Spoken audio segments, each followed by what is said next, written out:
You're listening to the Well Woman podcast. I'm your host, Jema, women's menstrual cycle educator, natural fertility coach, and daytime mermaid.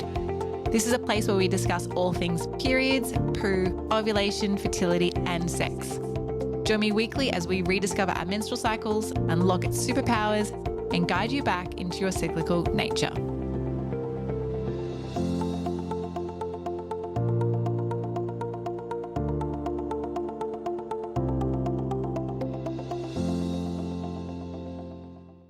Bridgit, welcome to the Well Woman podcast.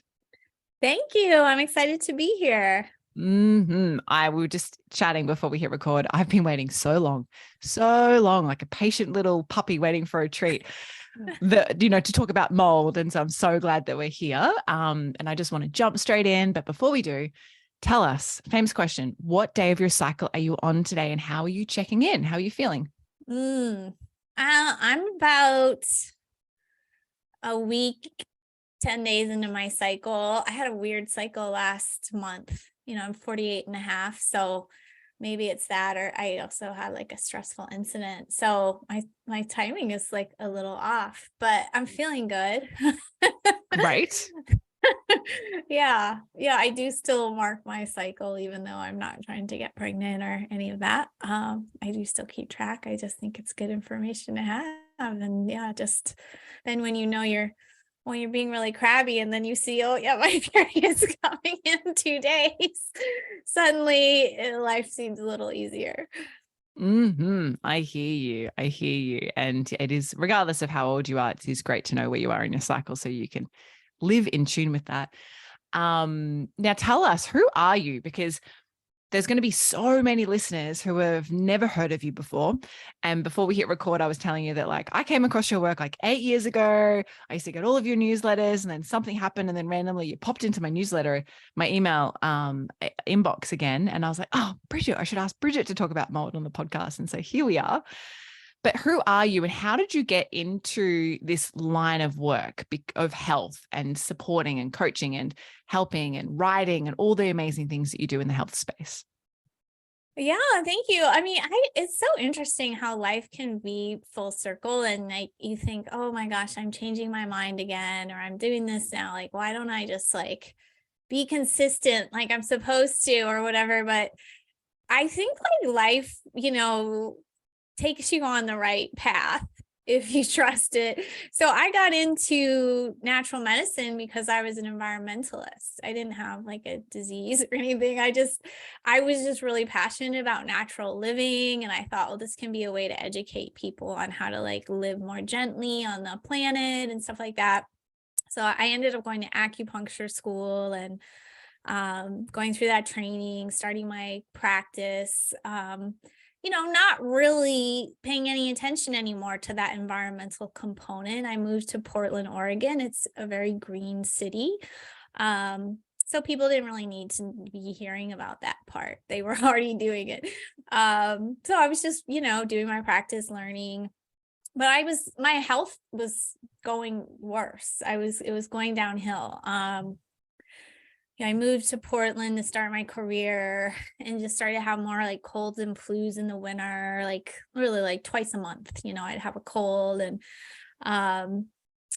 then let's see how did it all progress? Just more body pain, insomnia, anxiety, increasing food sensitivities, which these are symptoms a lot of people have, right? So I was pursuing more paleo diet and, making a lot of changes, but still my health would be very up and down. And I think actually in that early stage of my health being wonky, I had my son, and I was just struggling as a new mom, and I was anxious and I was overwhelmed. I had a business. So that's how I actually kind of got into women's health. It was I want to support women who may be going through this. And, I think as women, we get kind of told our problems are due to our hormones, right? And I was having spotting in my cycle. So I knew that there was something going on with my hormones. But I didn't know for many years that I was living in a moldy home. So it took more years of trying things, getting better, getting worse, till I sort of exploded into like really getting worse. Thankfully, finally, somebody mentioning to me, has anything changed in your home? And mold came up as a possibility. And then, fixing our house, moving out, working on our house, moving, blah, blah, blah. And really, like, after a while in that process is when I really started to understand how much mold affects hormones. And some of the things that were going on for me hormonally, or pain or immune, they all went back to mold. I just didn't know I was dealing with it. So, as I healed my own body and kind of changed my life, I was like, I really want to teach about all this detox stuff I'm learning. And isn't it interesting? Because the whole reason I got into this was to support the environment and like environmental medicine. And so it sort of came back to, teaching people about air quality and, be conscious of your home and your choices. And so I think it's cool. Like, I still very much love to support women. That's like very close to my heart. But now I get to also talk about living a green lifestyle and being aware of your environment. So it's really lovely. I love that it's really come full circle for you, where you've gone from focusing on the environment to health to back to the environment but also how the environment now links in with health. True. Yeah. I never even really planned that. I don't think I knew that was a thing when I started out, I'm sure Chinese it wasn't a medicine thing. doesn't. No. Yeah. I mean, I went to a very traditional Chinese medicine school too. So there wasn't any, connection about the modern environment and health, certainly. So, but yeah, the other interesting thing I was just thinking about this is Chinese medicine is excellent at explaining how the systems of the body connect, and some about the environment, but not like the modern environment of chemicals and stuff. So I really feel like my understanding of how mold affects the systems of the body is informed by that time in my life where, I was always looking at the body systems, observing the body. And then functional medicine has some aspects of that too, just really a deeper look at how the body is meant to work and how it goes sideways. It can definitely go sideways. So interesting. I love hearing how people get to where they are and their journey of, becoming, it's really, you've just been following your passion continually, and then you've landed here. And I think that this space is so important. And I was saying before we hit record that I feel like mold is so uneducated about. It's very misunderstood. It's unknown. And most people think mold is like mold on their food that they've had in their fridge for too long. But like there's or mold in your bathroom, because you haven't cleaned it or whatnot. But you mentioned that your house had mold, and that was kind of your direction into getting into understanding mold itself. How did you figure that out? Like, how did that come about with you being like, oh, great, the house has mold now? Yeah, I think every one of us who find out we have mold have like the one moment where we first conceive that it could be that. So I was getting IV therapy at this naturopathic school near me. And I was doing a detox at home. Like, I was doing literally everything, right? And I felt like garbage. So I was just like, can you test me? Like, there's got to be something else going on here. And the one thing they asked me is, anything changed in your home? And so I was like, well, we got a cat, one. And, we had a little leaking of water in our basement recently, and our basement has always been musty. Those are the two things I came up with. So they said, get rid of your cat for and think about testing your home for mold. So I was married at the time. I mentioned it to my husband, and he said, yeah, I've always been curious. I didn't want to test, to be honest, because I knew enough about mold to know it would be a mess. I didn't want to know. But we had an inspector come out. We own the home, so we had an inspector come out, and he happened to be a very good one, and frankly, there's plenty of areas that water had intruded in our home. So, and their job is not to fix your health or even to fix your house. It's just to say, we detected moisture in these places. We took some samples and mold was present. They give you a report. So that got us started. People often ask me, how do I test? And it does kind of depend the situation. Are you a renter? What happened? Is it in your work? Like, there's so many scenarios. There's different ways to test. But if you're a homeowner who suspects mold, eventually, I always tell people too, like, it's a contracting job. It's not a cleaning job. Usually well, you mentioned to me your roof leaked. Like, you can't just get up there with like a broom and fix it. Like, you got a problem, right? So it's a lot of steps, but yeah, testing and even just looking is a first step, right? Looking, smelling, touching, like really using your senses to inspect a home can be a free first step. I love that, using your senses to inspect your home, because so many people don't use their senses. They don't notice what their house smells like. They don't feel things. And I think, I'm very fortunate. I believe I'm fortunate. I live in a very subtropical location in Australia. And so we have ridiculous humidity. Like, the day that we're recording this, 3 to 4 days prior to this, humidity's been over 90%. Like, just, I'm dripping in sweat, basically. It's so humid. And I'm like so adamant about, like, after we've used our towels in the bathroom and had our shower, to hang the towels on the clothesline, because the clothesline, they're going to really dry in the sun, as opposed to letting them dry inside where there's so much humidity in the air. And it's funny because my partner, he's from country Victoria, where it's very dry. There is no humidity there. Or there is, but nothing like here. And he's like, why do you do that? Like, it just hang it inside. I'm like, you don't understand. Mold can come about anywhere when you least expect it here, because it's so humid. Now, fast forward, like, however long, and last year we had a number of, very dramatic and, very, what's a good word here?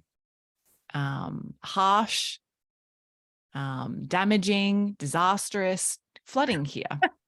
Like, really, like, hundreds of thousands of people were homeless because the floods just, completely, like, ruined their houses. And, you go down, like, I'm going off on a tangent, but I went down to help out. A friend's mother, like my good friend's mum's house had flooded. So I went down to help out, and we're talking like 2 stories underwater. We're ripping out all the gyprock. We're like pulling the whole house apart except for the framework, letting the framework dry out in the sun, and then slowly over time rebuilding the house. But, you got to do treatment and everything. This is what you're talking about. It's a contractor. So in Australia, we'd say it's a tradesman's or a tradeswoman's or a trade person, right? But same thing, a contractor. And yeah, where I live, we had a lot of like water damage, and it really got me interested in, like, okay, well, we have to look into this. And I think, like I was saying earlier, a lot of people just think that mold is in their fridge from their food, or like in their bathroom when they can see it, but mold can be present and sometimes you can't see it. Is that correct? Yeah, I was interviewing a tradesman friend who specializes in mold. Contractor. I think he said 90% of mold, something like that, won't be visible, or maybe 95, he said. So yeah, sometimes it's just not visible because it takes, a lot of colony to be visible. And sometimes it's because it's behind the walls. That's really common, in the floorboard, in the shower capsule, in the attic where you don't go, in the crawl space where you don't go. So yeah, it can be not visible for sure. And there are a lot of people saying, oh, it's not a big deal. Like, people from England that I talk to say they just call it dampness. And they're like, oh, that's dampness. That's normal. That's mold, right? But it's not new. I mean, it's kind of become a bigger deal lately, but it's been around, it's been around historically. So especially places like you are that are moldy, like you said, things just don't dry. So you have to be really more aware with the way you build and the way you live to keep air circulating, keep things drier. But yeah, sometimes it just gets dismissed. I interviewed a woman who's Australian, and after the flood, she said that, I don't know, the government or whoever was just like, oh, if you, yeah, just you had a couple feet of water in your house, but it's gone and now your house is fine. Like it's fine. Just move back in. There's no way it's fine, you know. Mm-mm. It needs to be addressed. So if water isn't addressed within 48 hours, in most cases, you know, mold can grow, especially places like you where it's humid. I'm lucky that I'm in a very dry place. Not to say we have no mold. Is that why you but moved to Arizona? Because it's so it dry. is. Yeah. That's exactly why. You know, we just Mm. couldn't get our health back in such a humid place with so much mold and everything. So yeah, it's there's definitely misconceptions, like you said earlier. And you know, I also don't want to make people completely paranoid, or I don't want to sound like I'm being dramatic, like, oh, anytime there's a little mold on your windowsill, like it's, you know, everybody's sick and you have to move out. Like, but what I often get and hear about are those cases that go unaddressed for a really long time. Like, imagine if your friend's mom's house had not been correctly. Imagine if she just had tried to go back and live there, you know. And it wasn't possible. Like, you would put your finger on the wall and your whole hand would collapse through the wall. Like, there was water everywhere. Like, we had to gut the whole kitchen, like everything. It was just a shell. Yeah. It was left. We pulled up all the tiles. We literally pulled everything up. And I mean, in a sense, it's almost better. I'm sorry to interrupt, but no, don't apologize. a lot of my clients will be like, well, it's just this, and we don't have, you know, but you had a proper flood, you're like, everything's gone. Whereas a lot of times when it's small or you can't really see it, you sort of negotiate and you're like, oh, well, we don't really have to, you know, that's trouble, you know, right there. Trouble's brewing. It's brewing. Trouble right is there. brewing behind your walls when you just try to save money and not deal with it. Yeah, totally. And yeah, it's a very interesting topic. That's what I'll say. And I'm glad that we're here talking about it. So, and I want to ask you, well, what are the steps we can do if we do have mold, or what are the things we can do to prevent mold? But before we get there, I'm jumping ahead of myself. What is toxic mold? Let's just start at the foundation, because I think a lot of people don't even know. So let's start with what is toxic mold, and then let's move into how does it affect our health and our hormones as cyclical beings. Great. So yeah, there are like thousands of species of mold, and the mold, there is, you know, like you said, there can be mold on your food, mold out in nature. It's meant to decay things, right? And that's normal. In your home, it's not really, you know, when there's water invasion or humidity, it will attempt to decay things there. It'll tend to decay drywall and floorboard and books. You know, there's mold spores just in the air or even in these materials, right? They come into the home with mold spores on them, then they get wet and they get kind of activated and they grow. So mold is just doing its thing. Any big load of mold, toxic or not, in your home will be a burden on your immune system and your respiratory system. But there's about a dozen molds that produce these toxic byproducts called mycotoxins.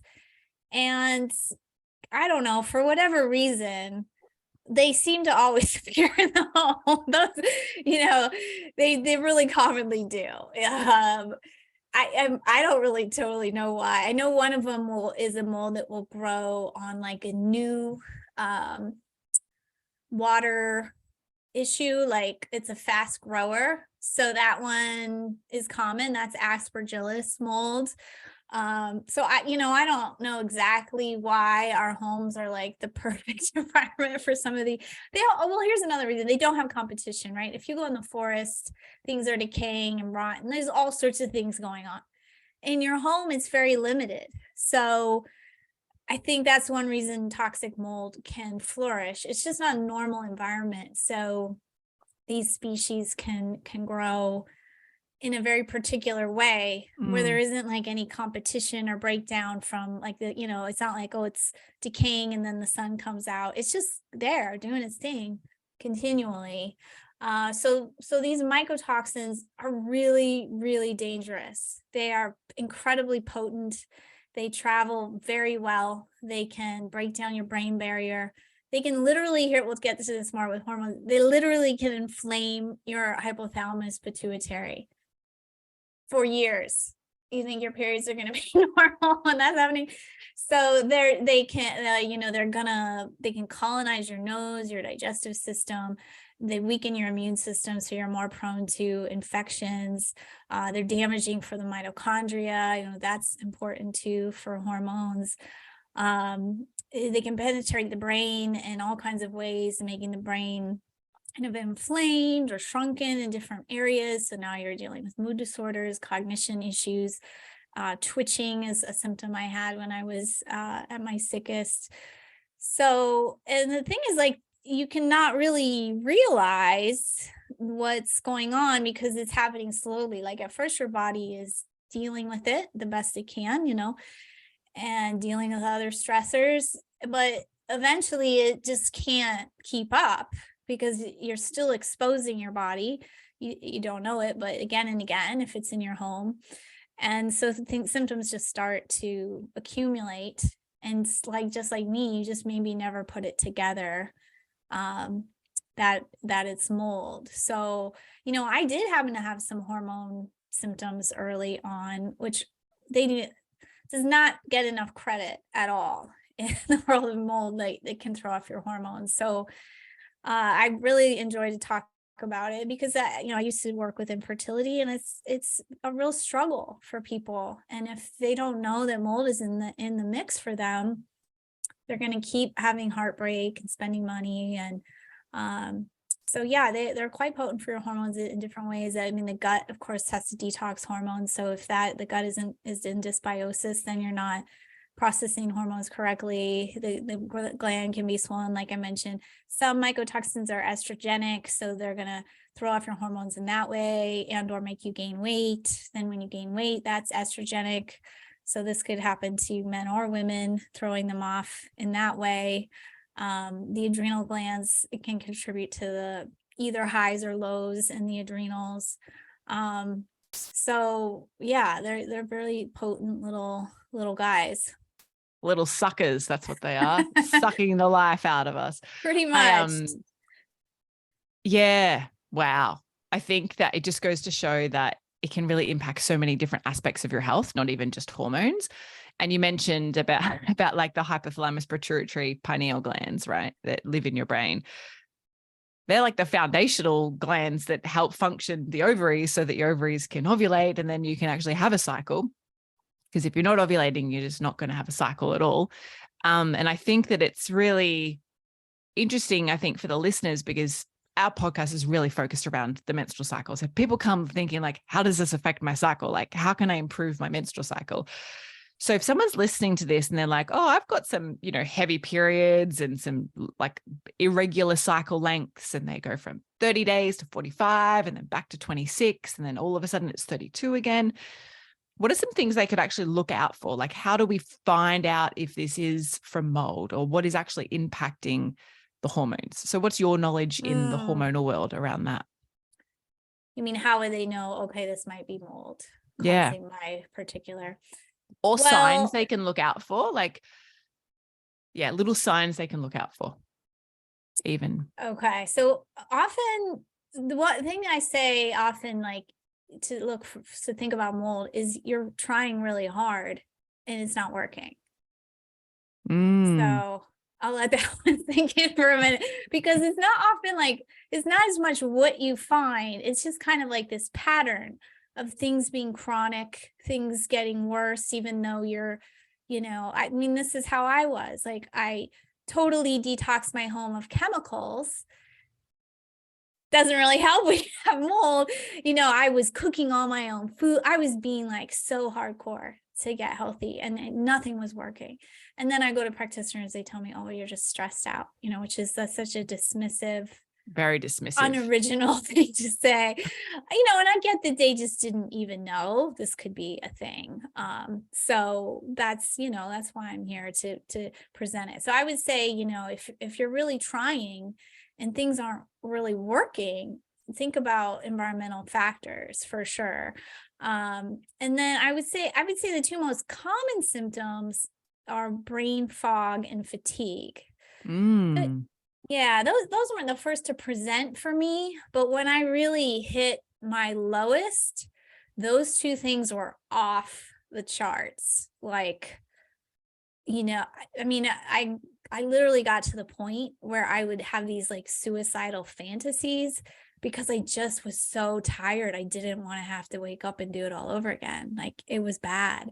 And then my brain, I mean, it got to the point where I literally couldn't remember a thought without like rethinking it 5 times. I'd be like, what was I going to do? What was I going to do? What was I going to do? And I'd be like, oh yeah, I was going to do, I was going to go make some tea. Like, this happened all day long.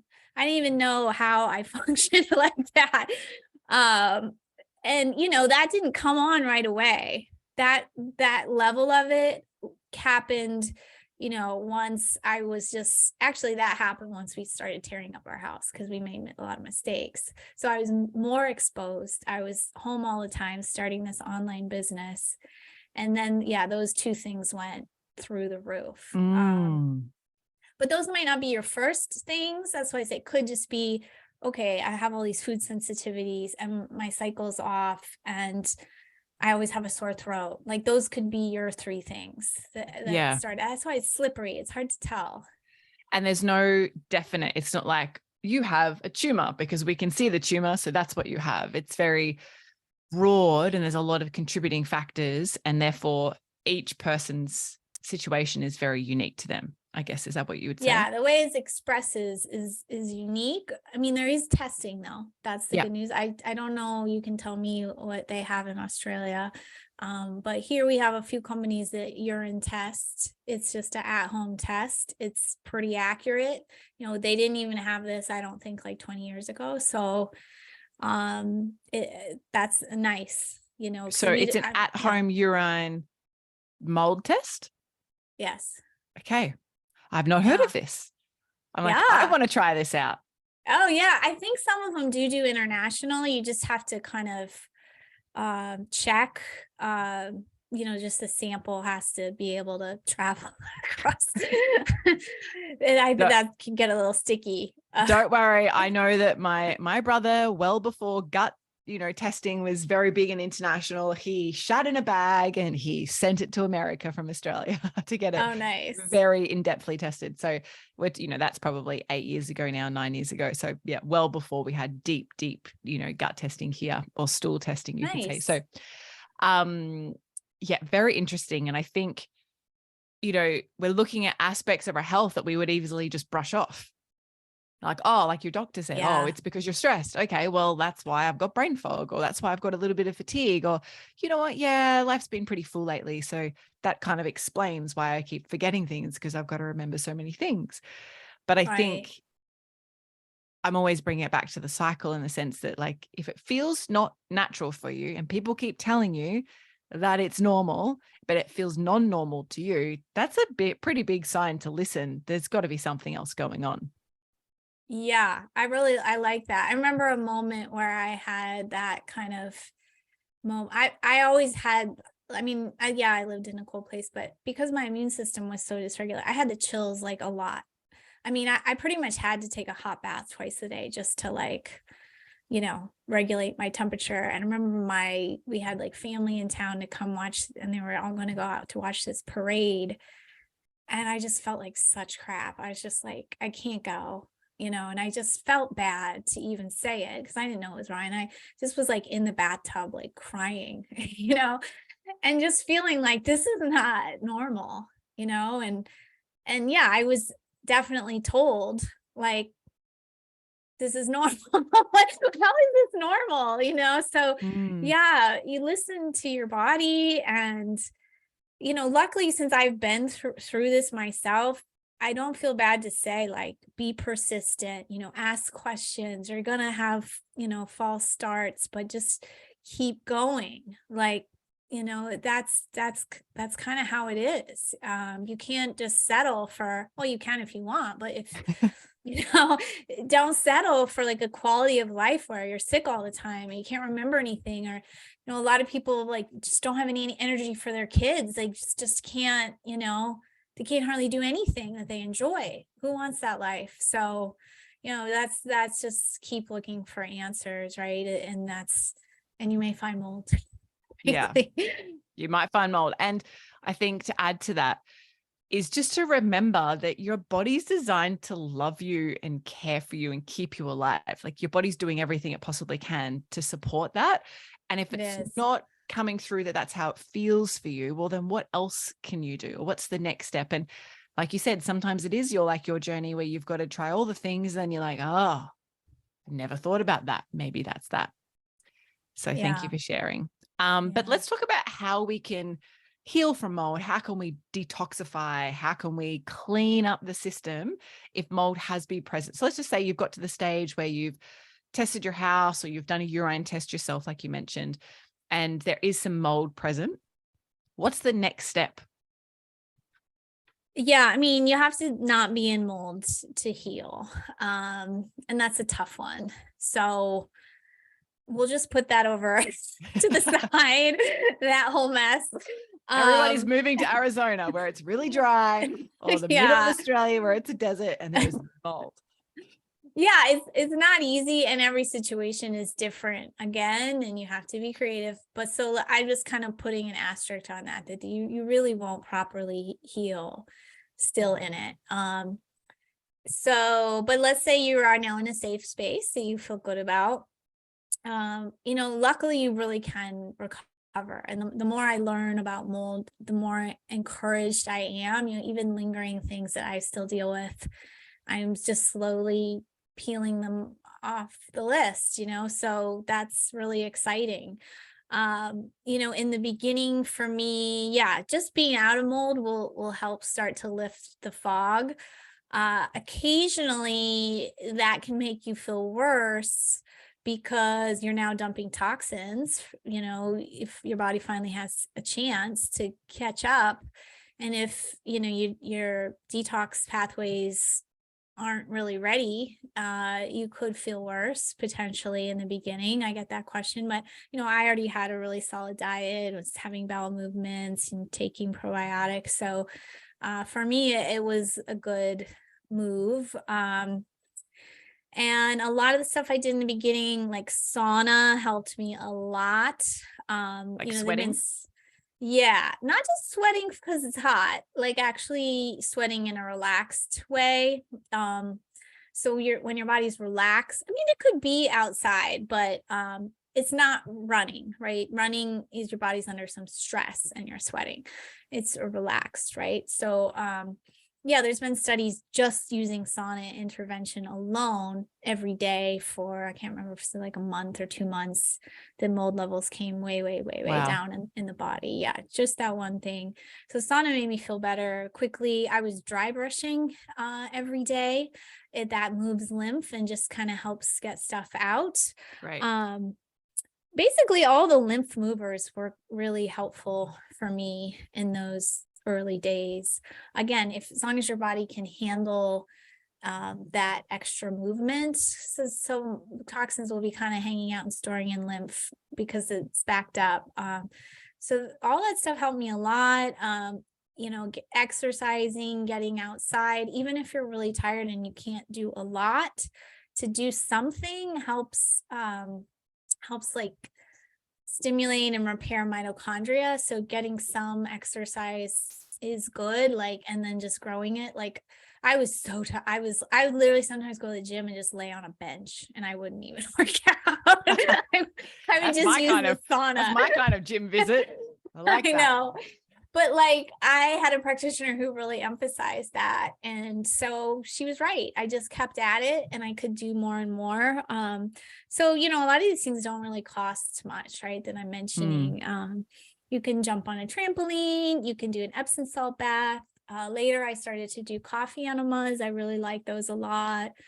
There are supplements you can use. Simple antioxidants are good for, people always focus on the liver, But at a cellular level, there's oxidative damage from toxins. In There's every more cell.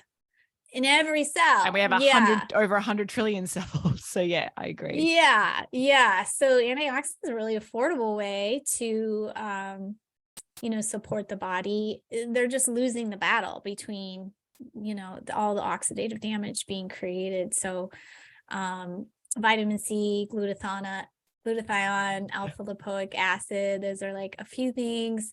Using a binder, people may not have heard of. Binder is something that physically or chemically binds to toxins, mostly in the digestive tract, but some do work on the bloodstream, so that you're actually exiting the toxin in the stool.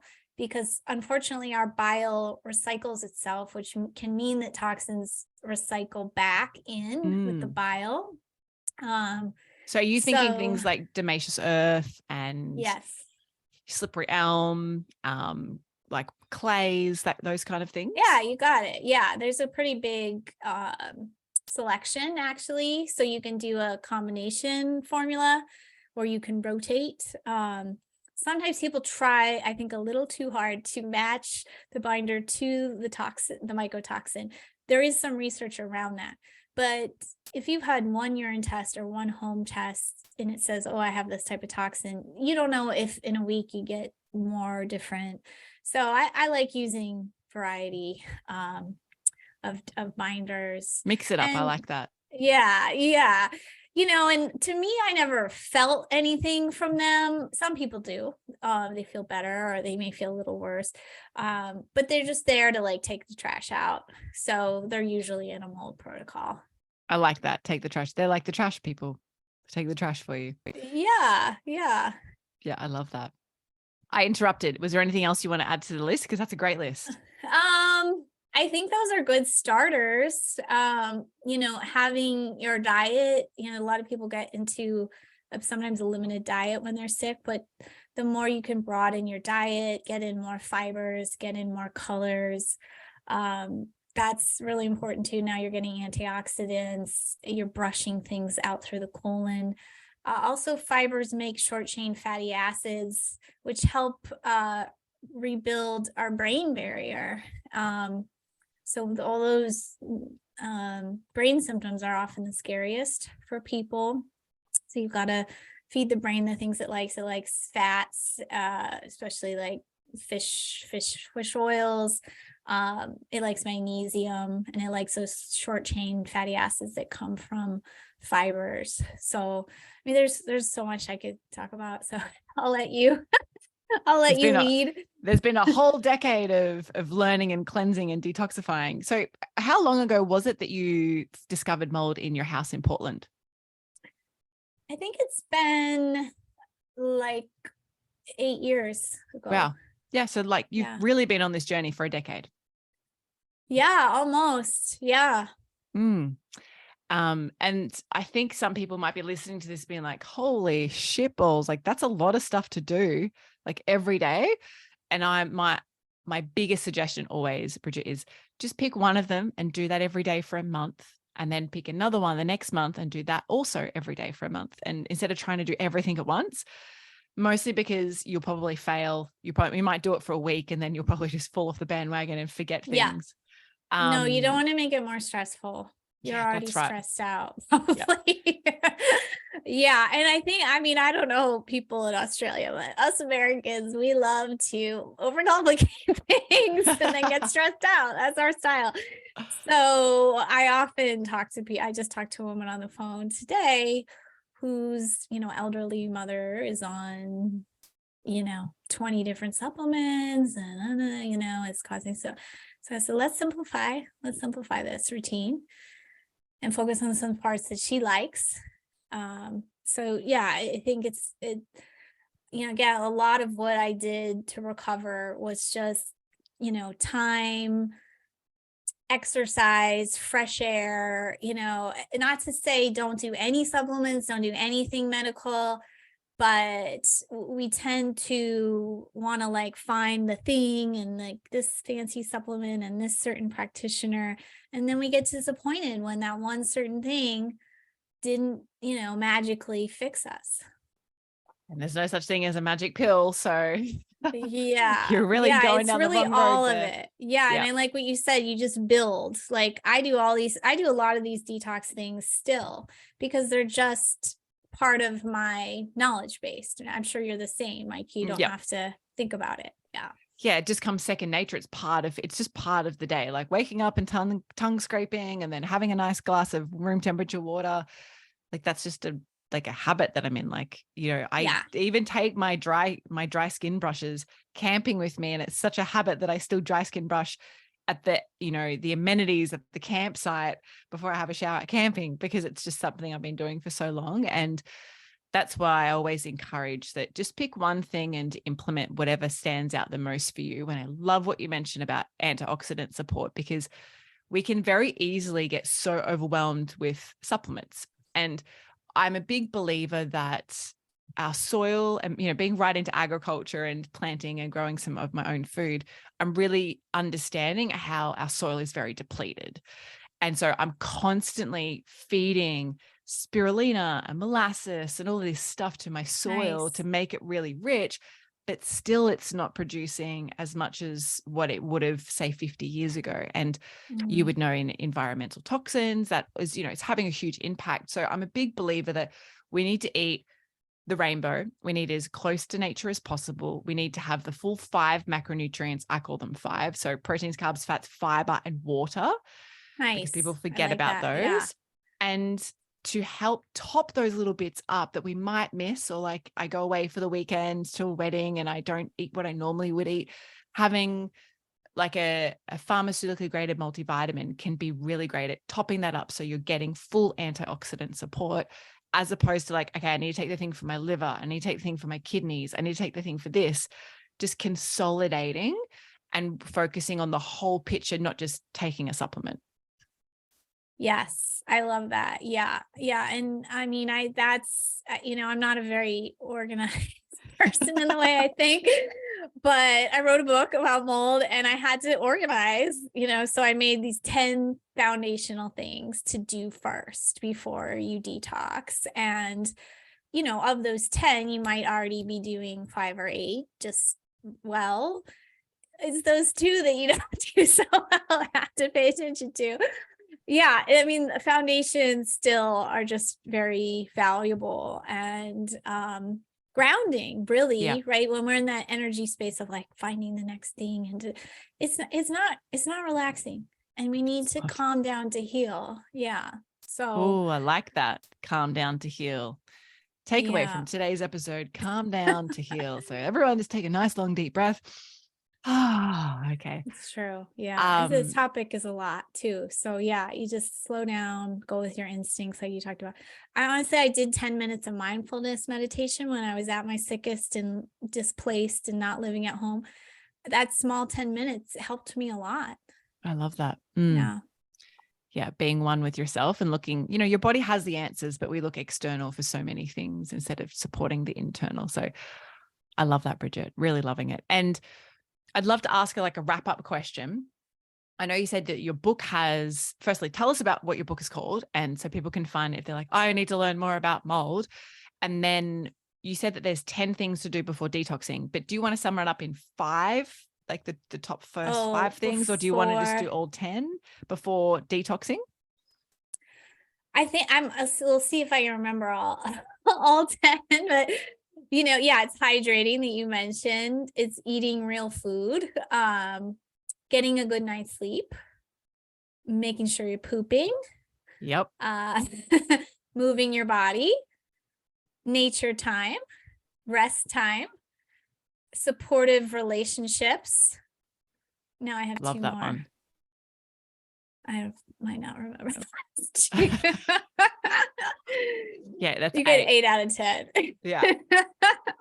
And that's Oh, really, foundational supplements. There's one. Sorry. there you go. So 9. Yeah, that's 9. Let's see if I remember. This is the book, by the way. It's called The Ultimate Toxic Mold Recovery Guide. I love that. It is on Amazon all over, and maybe for print too in Australia, but it's definitely audiobook and Kindle for Awesome. sure.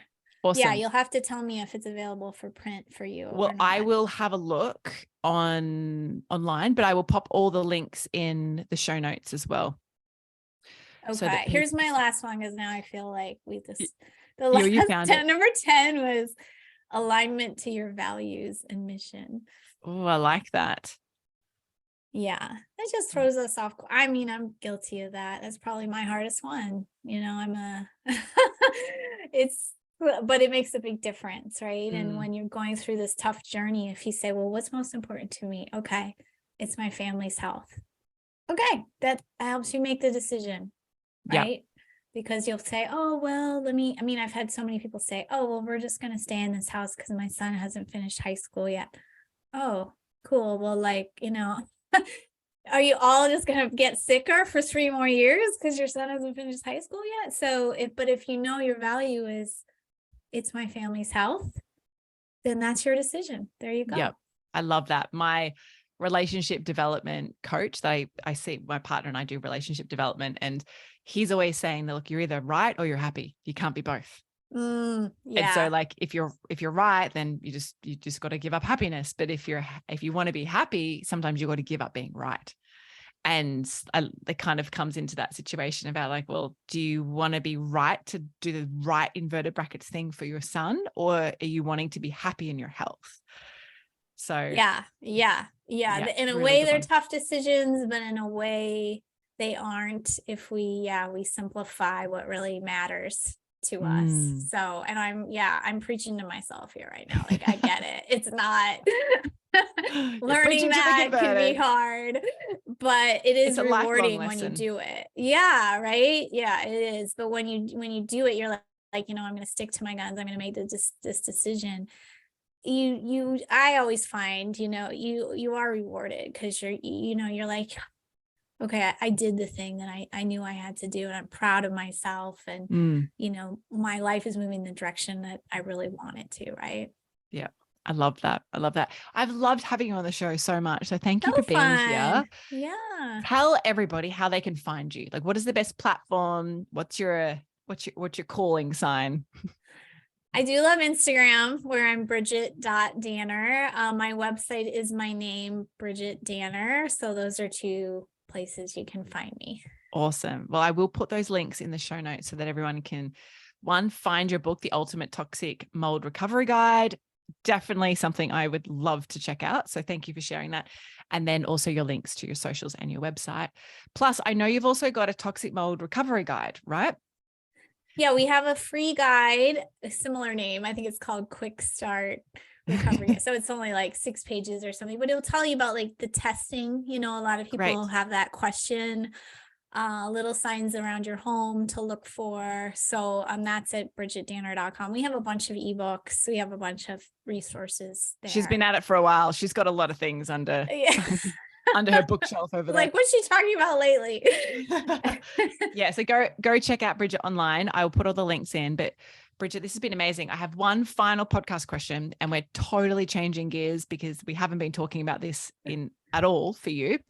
But I'd love for you to think back to your first period, the time when you received and your first menarche arrived, you could say. What are 3 things you wish you had have known then that you now know today?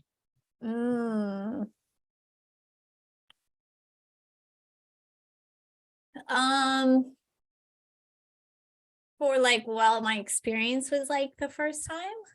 Well, it could be anything, like 3 things you wish you had have known. So think about your younger self. Goodness. What are 3 things you wish you had have known when you started menstruating? It doesn't have to do with menstruation, but it could be anything.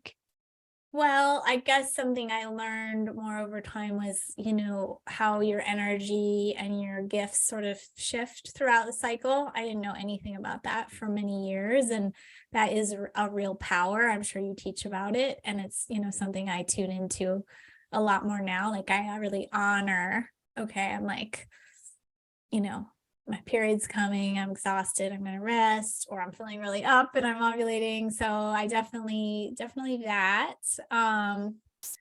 Let's see what else. I would say that having a quote unquote normal period is possible. and, adjustable with all these things we learn about natural medicine, like on this podcast. What else? Yeah, I would say lastly, just to like embrace it. I mean, I think can be really frustrating, the things we go through as women with PMS and bleeding and all that. And I remember once I was at yoga and someone like left early and they're like, she's like, I have the worst cramps, my body hates me. And she was saying to her friend on the phone, and it can be a rough ride, but it's just information our body is giving us when things are off. So, even now I have to tell myself that as I'm in perimenopause. It's like, don't just be mad, be curious, right? Love that. Yes. Yeah. Well, you put me on the spot there. Okay. Well, I came up with a few. I love it. I love it. Some people are like, oh, I wish that I knew that period cups were a thing. And some people say, I wish that I knew to better trust my body through relationships. Like it's a very open-ended question. So yeah, thank you for sharing your beautiful three. And I love that you mentioned that, your body is your messenger. That's how I communicate it. And it just comes back to how well are we listening. And so I love, love, love that. So Bridgit, thank you so much for being here. And I just had a quick look. Your book is available on Amazon and does ship to Australia, but I think it ships from America. But you can still purchase the book within Australia. So we've got listeners from over 60 different countries. So you can tune in and listen to the book or buy the book. Oh, good for you. Honestly, I would love people to buy the book. People do not buy books. Buy the book. People don't buy books as much anymore, right? I think is kind of the thing. And I'm a book buyer. It's just, yeah, it's even the paperback is $20. The Kindle is $10 US. It's such a cheap price point for what you can save yourself. Like, we made so many mistakes, and so if you're going through this journey, even if you're not a book person, just have the book so you can be like, okay, now I'm going to look on the chapter on like how to test your house. Okay, now I'm going to look on how mold affects your hormones. It's really important to have that. And I think people just aren't as enamored with books anymore. So don't worry, I'm a book purchaser. I just brought 5 books and I'm like, how am I going to read all of these? Plus all the other books I've got that I haven't yet read. So I'm definitely a book buyer and I love reading. So thank you so much for being here and sharing your wisdom and opening up this conversation about mold, the unspoken contributor to imbalanced health, I feel. And I'm really glad that we're having that conversation and people are tuning into this. So thank you so much. Oh, thank you. It was a real pleasure.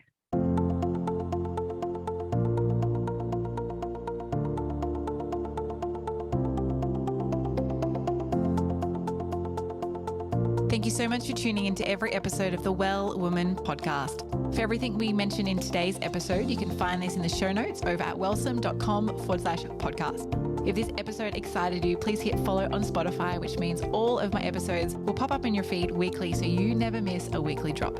I'd love you to leave a review on Apple Podcasts too.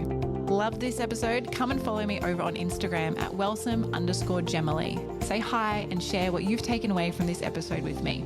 Now, is there a bestie, sister, or a friend who who might be fed up, frustrated, and confused with their cycles? Are they ready to join you in awakening their cyclical essence too? Well, take a screenshot of this podcast episode, share it on your socials, email it, text it, or any way you need to get it to them. So together we can all live in flow, harmony, and balance with our cycles. Now, until next time, beautiful, get connected, listen to your body, and remember, body confidence all begins with living in tune with your menstrual cycle.